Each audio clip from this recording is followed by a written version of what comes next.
Have you ever loved someone so much that it felt like your whole world revolved around them? That's exactly how Sarah felt about Mark. For 5 years, they were inseparable. He was her morning coffee, her evening star, her everything. They built a life together, brick by brick, filled with laughter, dreams, and promises of a forever that seemed as solid as a mountain. Sarah poured her entire heart into their relationship, trusting Mark with every fiber of her being. She envisioned their future so clearly. A little house with a garden, the sound of children's laughter, growing old together on a porch swing. It was a beautiful picture, one she cherished more than anything. Then, one rainy Tuesday, the picture shattered. It wasn't a dramatic explosion, but a quiet, devastating crumble. A text message, not meant for her eyes, popped up on Mark's phone. It was from a name she didn't recognize, filled with words of affection that were meant only for her. The world tilted on its axis. When she confronted him, the dam of lies broke and the truth flooded out. It wasn't a one-time mistake. It was a parallel life she knew nothing about. The man she loved, the future she had built in her mind, was all a lie. The pain was indescribable, a physical ache in her chest that made it hard to breathe. Her heart, once so full of love, felt like it had been scooped out, leaving a hollow, echoing void.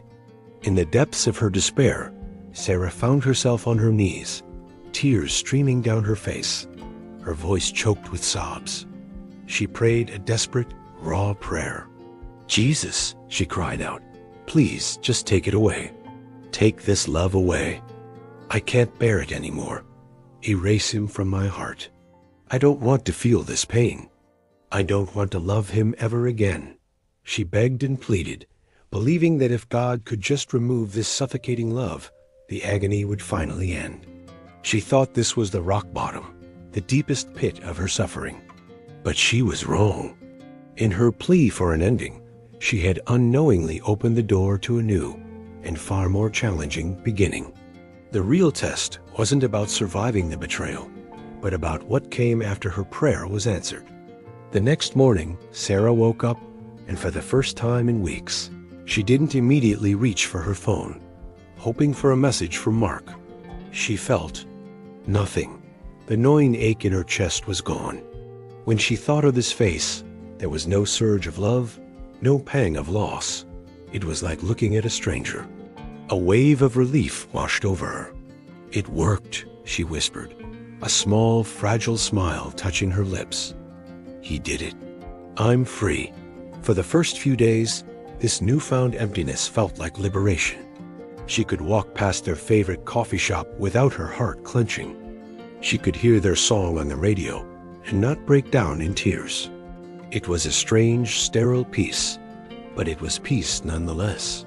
She had asked for her love to be removed, and it seemed her prayer had been answered, literally. But as the days turned into weeks, the sterile peace began to feel unnervingly like a barren wasteland. The absence of pain was also the absence of everything else. When a friend shared exciting news, Sarah found it hard to feel genuine joy for them. When she watched a sad movie, the one that used to make her cry every time, her eyes remained dry. The world, once painted in vibrant hues of emotion, had faded to shades of gray. The love for Mark was gone, but it seemed to have taken all her other strong feelings with it. Her laughter felt hollow. Her smiles didn't reach her eyes. She was functioning, going through the motions of life, but she wasn't truly living. She was a spectator, watching her own life unfold from behind a thick pane of glass. The emptiness started to curdle into something colder, something more isolating than the pain of heartbreak had ever been. She felt disconnected not just from her past, but from herself. Who was she without the capacity for deep feeling? The love she had for Mark, as painful as its betrayal had been, was a part of her. It had shaped her, taught her, and made her who she was. By erasing it, she had erased a fundamental piece of her own story. This emotional void, this gray, featureless landscape of the heart, was a new kind of suffering. It was a quiet, insidious torment, far lonelier than the sharp, vibrant pain of a broken heart. She had escaped the fire of heartbreak, only to find herself stranded in a frozen, desolate Arctic. This wasn't freedom. This was a prison of her own making. One afternoon, sitting alone in her silent apartment, a memory surfaced. It wasn't of Mark. It was of her grandmother, a woman full of life and warmth, who used to say, "Our hearts are like gardens, Sarah. Sometimes the storms come and wreck the flowers. But you can't salt the earth just so nothing will grow. You have to tend the soil, pull the weeds, and trust that new seeds will blossom, even stronger than before." The words echoed in the silence, and for the first time in months, Sarah felt a flicker. It wasn't love or joy, but a tiny spark of understanding. She had asked God to salt her earth. She had begged for nothing to grow, fearing the pain of another storm. In that moment of clarity, Sarah realized her mistake. She had prayed for the wrong thing. She shouldn't have asked to remove the love, but for the strength to heal from its loss. Healing isn't about erasing our feelings. It's about integrating our experiences, learning from them, and allowing them to make us wiser and more compassionate. Pain is a part of life, a signal that something needs our attention, our care. By trying to bypass the grieving process, she had stunted her own growth. True healing isn't a shortcut. It's a journey through the wilderness. It requires courage to face the pain, to sit with the discomfort, and to gently, patiently piece your heart back together. With this newfound understanding, Sarah knelt down again. This time, her prayer was different. It wasn't a desperate plea for removal, but a humble request for restoration. "God," she whispered, her voice steady, "I was wrong. I was so afraid of the pain that I asked you to take away my ability to feel. But I don't want to live in this emptiness anymore. Please, don't just take the pain away. Help me walk through it. Teach me how to heal. Help me tend my garden again, to find the strength to plant new seeds. Help me feel again, even if it hurts. I want my heart back." It was a prayer of surrender, not to the pain, but to the process of healing. It was the true beginning of her journey back to herself, back to life. The path forward wasn't easy or quick. It was a slow, deliberate process of choosing life, choosing to feel day after day. Sarah started small. She reconnected with friends, forcing herself to be present, to listen, and to share. She started a journal, not to vent about Mark, but to explore her own feelings, to rediscover who she was outside of that relationship. She revisited her old hobbies: painting, hiking, playing the guitar. At first, it all felt forced. The colors of her paint seemed dull. The notes from her guitar sounded flat. But she persisted. She volunteered at a local animal shelter, and as she cared for the abandoned animals, she felt a stirring of compassion, a gentle warmth spreading through her chest.